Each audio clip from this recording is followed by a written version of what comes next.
News Maharashtra K9 आवाज जनतेचा। वरकरणी अजितदादा अतिशय कडक वागायचे, पण आतून ते प्रेमळ होते। अनेक वेळा ते म्हणायचे, मी कधीतरी मुख्यमंत्री होईन, पण मी कायम उपमुख्यमंत्री असेन। अजितदादा हे महाराष्ट्राला कधीही लाभू न शकलेले सर्वोत्कृष्ट मुख्यमंत्री होते, असं भावनिक उद्गार मुख्यमंत्री देवेंद्र फडणवीस यांनी सोमवारी विधानसभेत काढले। विधिमंडळाच्या दोन्ही सभागृहात अजित पवार यांना श्रद्धांजली वाहण्यात आली। विधानसभेत फडणवीस यांनी तर विधान परिषदेत उपमुख्यमंत्री एकनाथ शिंदे यांनी शोक प्रस्ताव मांडला। यावेळी बोलताना अनेकांना अश्रू अनावर झाले। राज्याच्या हिताचे पण कठोर निर्णय त्यांनी घेतले आणि त्यासोबतच विकास थांबणार नाही असेही निर्णय घेतले, असं मुख्यमंत्री म्हणाले। अजित पवार यांचे विधिमंडळ आवारात स्मृतिस्थान उभारण्याची घोषणा विधानसभा अध्यक्ष राहुल नार्वेकर यांनी केली आहे। वक्तशीरपणा हे सगळं घड्याळाच्या काट्याने चालणं, या सगळ्या गोष्टी जरी खऱ्या असल्या तरी पहिल्यांदाच दादांनी टायमिंग मात्र चुकवलं। आणि ते टायमिंग म्हणजे त्यावेळेस राजकारणामध्ये खूप मोठी इनिंग दादा खेळतील आपल्या सगळ्यांना दिसत होतं।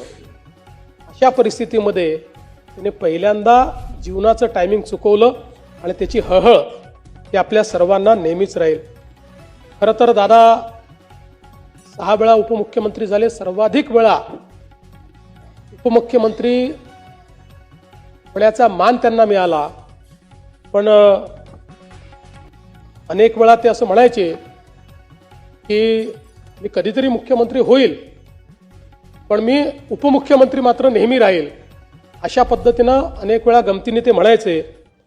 आज मी असं म्हणू शकतो, Ajitdada Pawar was the best chief minister Maharashtra never had.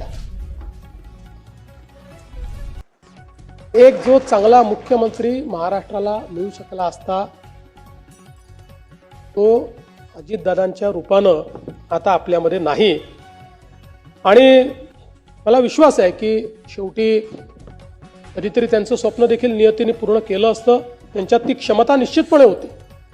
शेवटी राजकारणामध्ये वेगवेगळ्या प्रकारचे गणितं असतात, पण क्षमतेचा जर विचार केला तर मुख्यमंत्री पदाकरता पूर्णपणे क्षमता असलेलं नेतृत्व हे अजितदादांचं होतं।